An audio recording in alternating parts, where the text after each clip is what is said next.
poser. Venance Conan, qui est éditeur, vous a demandé, qui est l'éditeur ivoirien, vous a demandé un texte accessible. Donc, c'est le deuxième volet du sujet. Oui. Cette notion de l'accessibilité aussi pour le lectorat. Alors, qu'est-ce que sous-entendait cette commande, si je peux dire, de votre éditeur? Est-ce que c'est lié au contexte, le niveau de sa thèse? Et est-ce que l'écrivain doit s'adapter à ce type de contraintes? Alors, oui, mais bon, ça, ce sont des secrets. Vous révélez les secrets en public, on va dire les choses sans révéler davantage de secrets. Parce qu'il faut des secrets. Ça a été dit en émission. Oui, il faut des secrets pour que les choses se fassent. Hein. Il faut travailler un peu dans l'ombre. La question du texte accessible ne signifie pas la même chose pour un éditeur et pour un auteur. Quand l'éditeur ivoirien parle d'accessibilité, en fait, sa question principale, c'est de savoir si l'histoire qui est racontée va intéresser son public. Vous comprenez? C'est d'abord attirer le lectorat par une histoire qui lui parle, qui lui raconte des choses intéressantes.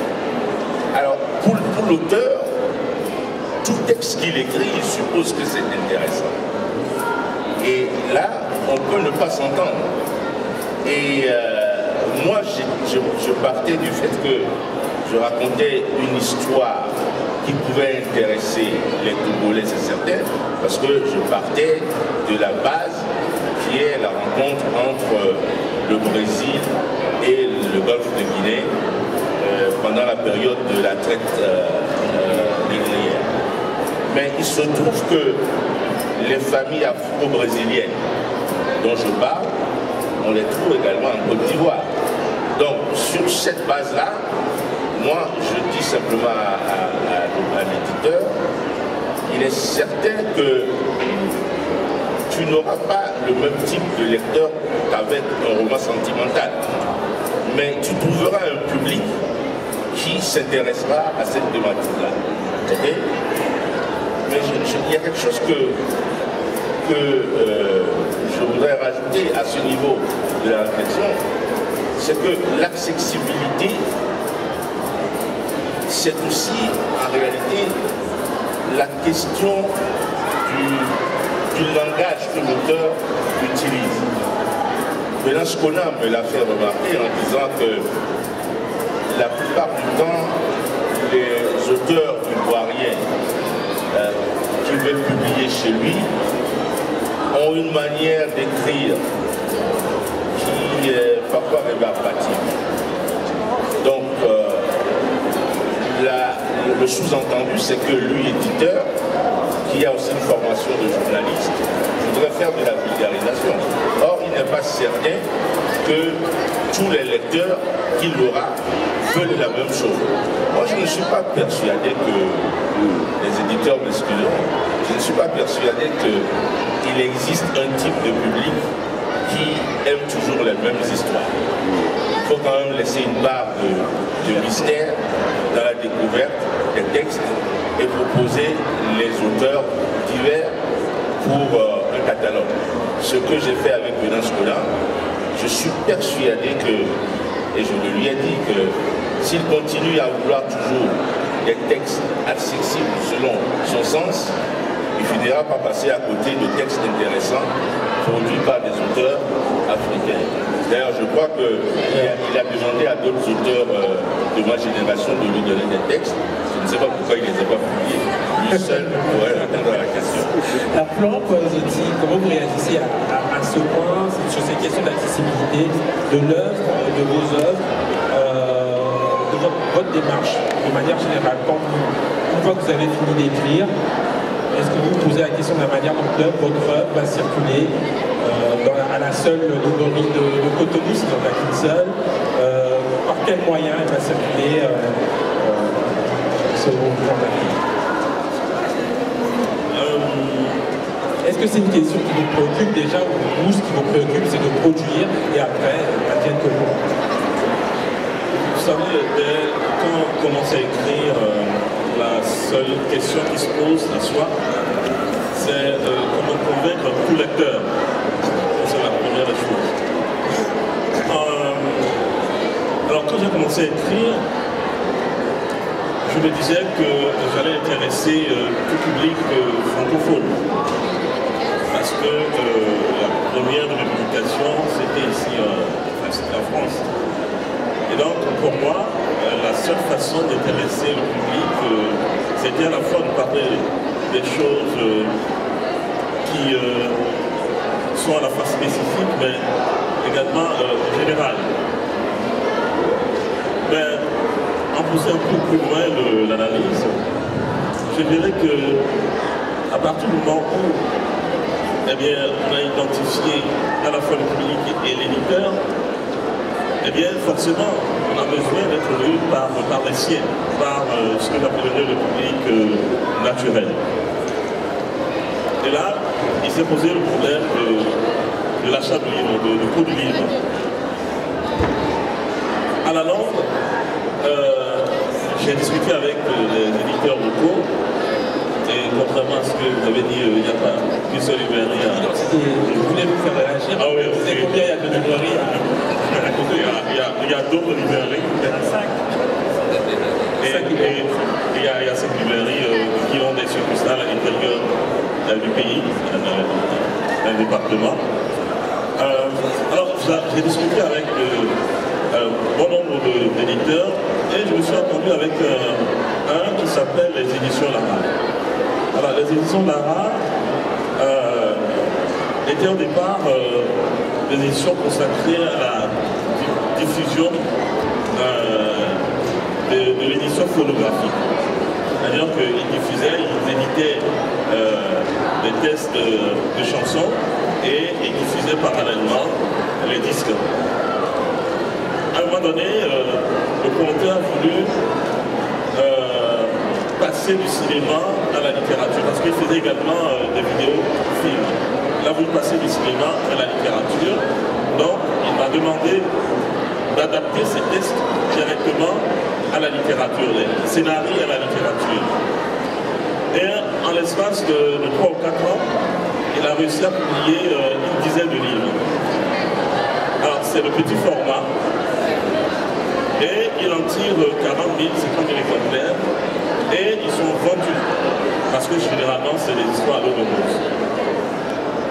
Donc à partir du moment où il a identifié son public, qui est le public des coiffeuses, par exemple, le public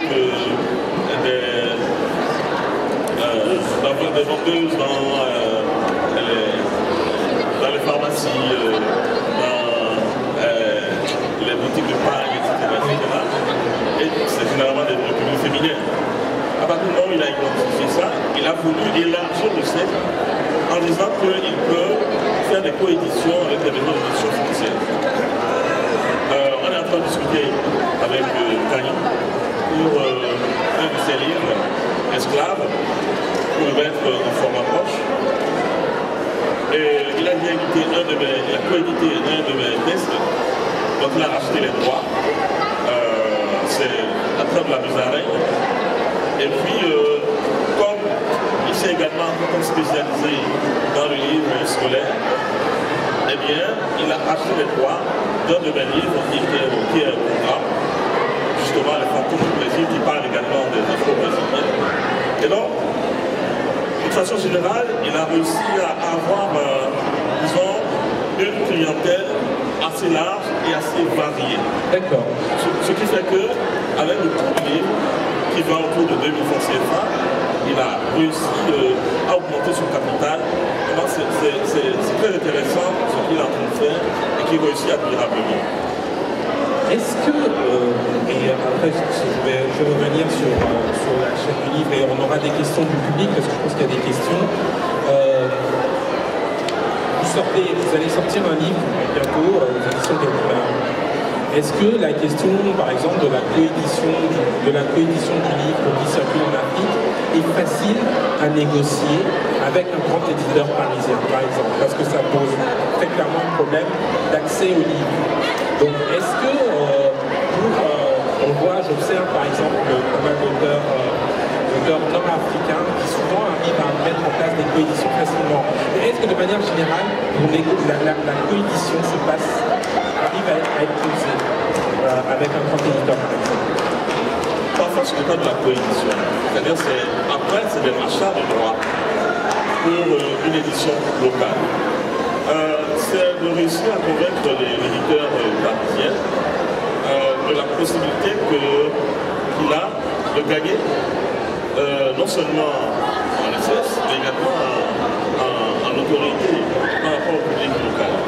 Donc, il s'agit de tenir un discours attractif à l'éditeur parisien, en essayant également de lui faire voir la possibilité qu'il y a de mettre le livre au programme, parce qu'au Bénin, il y a beaucoup d'auteurs béninois qui sont inscrits au programme.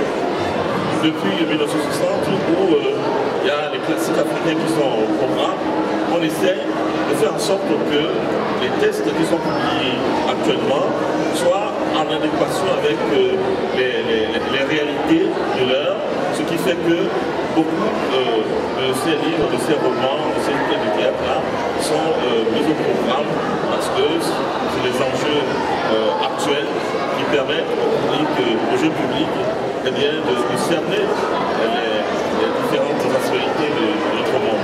Donc c'est beaucoup plus facile actuellement de le faire. Mais à la longue, est-ce que ça ne va pas s'essouffler? Parce qu'il y aura d'autres enjeux qui vont émerger. Alors, Angélique, vous vouliez réagir, et puis je demanderai à M. de réagir sur les propos des écrivains.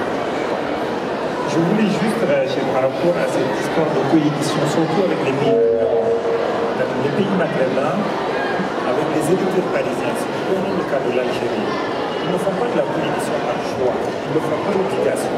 Pourquoi? Parce que pour qu'un livre édité sur la place de Paris puisse être diffusé, distribué à Alger, il faut qu'il ait un ISBN local. Et la voie la plus rapide qui a été trouvée, c'était qui est une sorte de coédition. On édite le même livre à Alger, mais avec un ISBN algérien. Et là, du coup, c'est une sorte. Le plus simple, c'est aussi cette histoire de l'achat de droit.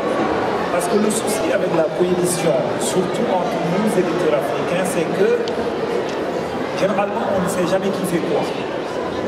On discute et généralement, il y a un qui dit vous vous occupez de la fabrication et l'autre qui est là. Nous, on a sorti récemment le livre de la dame qu'on avait publié à Alger. C'était un livre qu'on devait coéditer avec un éditeur canadien.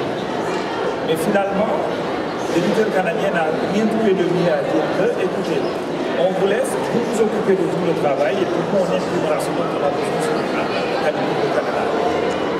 Et puis après, on ne sait jamais comment est-ce qu'il faut négocier des histoires de droit d'auteur. En fait, c'est un peu compliqué, cette histoire de coédition. Maintenant, pour revenir à ce que M. Alem disait tout à l'heure sur les éditeurs qui demandent en fait. Je pense que M. Zoti a répondu en disant que il y a certains éditeurs qui pensent avoir trouvé le cible de l'électorat. Et du coup, ils font le choix de se spécialiser. Et le risque, c'est que, à côté, vous laissez toute une palette de lecteurs qui peuvent être intéressés. Au Sénégal, par exemple, nous avons des éditeurs qui, eux, ont fait le choix simplement de ne publier que des auteurs qui publient pour un lectorat collégien. Ils ne veulent pas aller au-delà. C'est leur choix. Et je pense quand même que la liberté devrait être laissée à l'auteur de sortir son texte. De publier le texte, maintenant charge à l'éditeur de voir est-ce que le texte qui lui a été soumis respecte un certain nombre d'exigences. Maintenant, vouloir orienter beaucoup, c'est le procès d'ailleurs, peut-être qu'on en reviendra, qui est fait à certains auteurs africains qui publient dans les grandes maisons d'édition de la place de Paris. Voilà. Alors, on m'indique que j'ai même pas. On a commencé avec 10 minutes de retard. Je ne sais pas, je vais quand même laisser le mot de la fin pour les deux intervenants qui ne sont pas trop exprimés. Monsieur Goff, est-ce que vous avez malheureusement, on n'aura plus de questions. C'est bien triste. L'intérêt de cette présentation, c'est justement d'avoir de la discussion. Alors, je donne une question. D'accord, une question. Une seule question. En fait, bon, la question que je me pose est la suivante. Écrivain africain, francophone, votre objectif premier, en fait, disons-le franchement, vous avez été formé en France, et c'est d'avoir du succès en France et en Europe avant d'avoir du succès en Afrique. Le marché étant tellement ridiculement petit par rapport à celui que vous pouvez rencontrer chez nous en Europe. Ça, c'est certain. La deuxième chose au sujet de l'accessibilité, excusez-moi, parce qu'il faut galoper, c'est en fait ce que vous écrivez intéressera très différemment selon qu'il s'adresse à un public européen ou à un public local chez vous. N'oubliez pas que chez vous, par exemple, ce qu'on aime, la tradition orale, c'est celle des conteurs. J'ai passé des soirées magnifiques, que ce soit à Abidjan, à Dakar ou ailleurs. Donc vous devez écrire différemment. En plus de ça, ma question fondamentale, quel est le pourcentage de cibles auxquelles vous avez accès dans vos pays respectifs? C'est ça qui est le plus important à savoir. Ça, c'est vrai. Quel est le pourcentage de sida? Est-ce que vous voulez juste répondre à tout? Ça, c'est vrai. Je pense que la cible est très large. Le principe de la caravane libre, précisément, je rejoins ce que vous disiez tout à l'heure, il y a un petit festif. Donc sortir de cette aller organiser la dictature chez nous. Vous combattez la dictature. qui sont faites, Des romans où vous écrivez à travers ce qui se passe. Sortir, aller en région. Chez vous, là, il y aura une réception. Il faut aller voir en 4x4, des 1400 km dans le nord du Tchad, que vous faites maintenant. Mais on ne peut pas, mais il le faisait. Il y a la question, je voudrais juste dire un mot sur la prohibition. Très vite. C'est un problème crucial. C'est une discussion qui devient intéressante. Oui, c'est un problème crucial, la coédition, et l'édition française est hautement responsable de la non-présence des livres dans les librairies en Afrique. Moi, je dirais au Nord, je suis tout à fait d'accord avec vous. Et il y a des gens qui devraient agir de manière plus efficace, comme l'OIF, l'Organisation internationale de la francophonie, elle ne fait pas son boulot. Elle ne fait pas son boulot. Il y a beaucoup de choses qui devraient être faites. Alors, nous, moi, je beaucoup de choses à dire, enfin, bon, aller vite. Ce que j'ai dit, c'est que nous, libraires, ce que nous faisons quand nous nous réunissons en Afrique, ce sont les libraires africains qui mènent les débats. On se réunit avec les éditeurs, et donc voilà pour rencontrer, on se réunit avec les éditeurs parce qu'il faut porter une voix commune. Il n'y a rien à faire, il faut que l'interprofession se crée pour pouvoir porter une voix commune et pouvoir défendre le livre. Et l'accessibilité de la langue. Dernière chose, vous savez, dans les éditeurs du Nord se pose aussi la question quel public cette question. Il y a un public de peu de lecture et puis un public, voilà, je ne peux pas dire Marcel Proust. On parle plus souvent le Bambara et le Swahili. Voilà, si vous voulez juste par rapport à l'accessibilité. Le ministère de la Culture, pour éviter de poser le risque de tuer la création, ne peut pas encourager la publication de livres par tout simplement sous l'angle de l'accès au contenu. Nous allons, comme il l'a dit plus tôt, nous préférons favoriser la création de plusieurs formes de création, en tout cas de publication, et cibler des publics divers.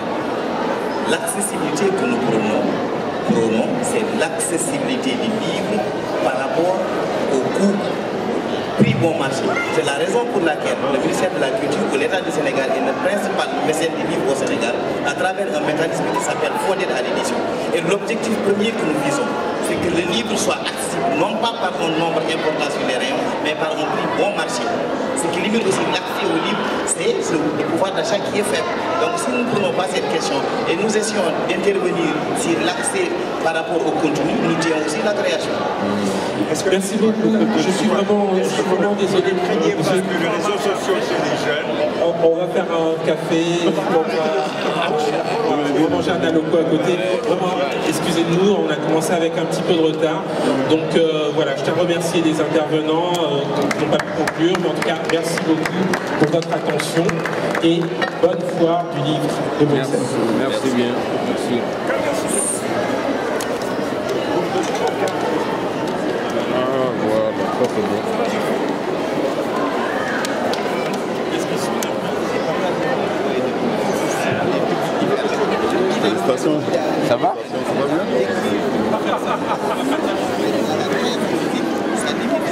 C'est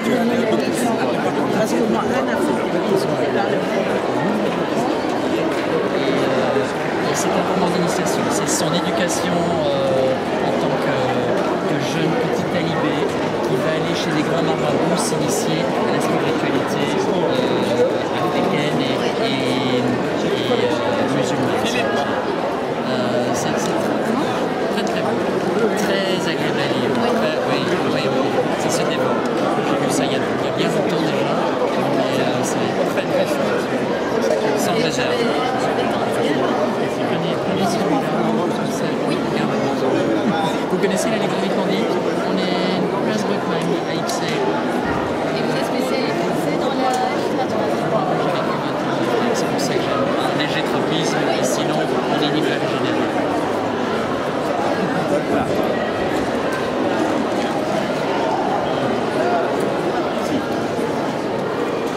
Oui, monsieur Philippe, un message? C'était bien un message pour la foire de livres. Très heureux d'être dans ce stand qui est une très chouette initiative d'une jeune femme africaine très dynamique, et elle a monté ça l'an passé à Paris et maintenant on est hyper honoré de présenter ça à Bruxelles. Voilà. Et qu'est-ce que vous pouvez dire pour les gens qui viennent? De venir au stand et puis de découvrir la littérature africaine qui est une littérature hyper intéressante qui bouge, et c'est vraiment la nouvelle frontière en matière de littérature. Ouais, je sais que c'est le premier jour, mais est-ce que vous pouvez nous dire parmi les livres qui sont sortis, quel est celui qui est le plus recommandé ici à la foire? Oh, ça on peut pas dire. Je veux dire, justement, la littérature africaine offre plein de visages différents, et on va pas en sélectionner un. Moi, je les veux tous. Ah, il y a une galerie d'auteurs. Voilà. Ah oui, tout à fait. Merci beaucoup. De rien. Et bonne journée. Merci. À vous aussi. Ça vous a plu le débat? Ouais.